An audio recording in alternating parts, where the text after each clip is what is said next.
E aí, tudo beleza? Trazendo mais um vídeo pro canal de Spinner. Aí hoje, com esse fidget spinner, hand spinner, spinner que todo mundo fala.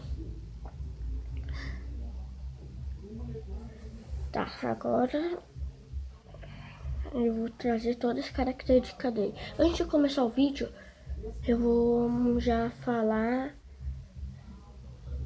umas coisas.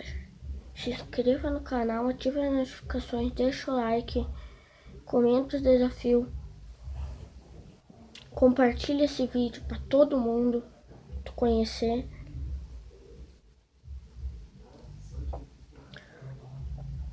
E também, agora vamos começar o vídeo, né? Tá. Pera. A primeira característica dele é que sai o rolamento. O rolamento não é tão bom. Aqui, ó. Ó, vou girar ele pra aí. Parou.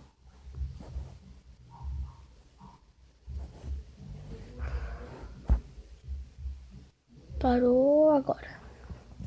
Parou agora. Deixa eu ver uma coisa nesse rolamento. Ah, não tem nada ali.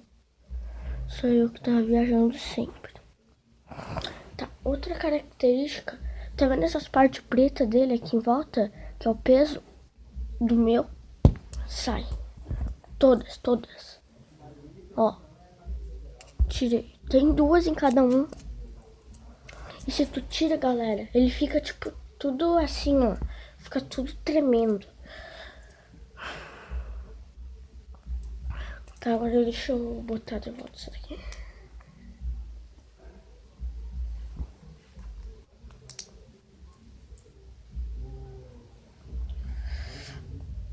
Galera, eu vou só arrumar meu spinner aqui e já volto.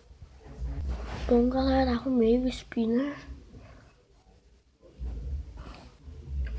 Aí eu não sei mais o que eu mostro, mas acho que era só isso que eu já descobri do meu spinner. Daqui uns dias, galera, vai ter um vídeo de mostrando meu novo spinner. Que meu irmão, ele vai... Meu irmão, ele fez... Ele trocou pelo um de LED novo. Que a amiga dele foi lá buscar. E daí... Vai ter um vídeo de spinner daqui... Eu não prometo, né? Mas eu acho que vai ter.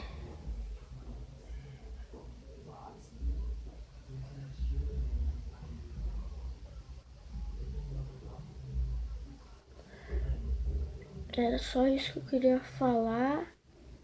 E fui. Valeu.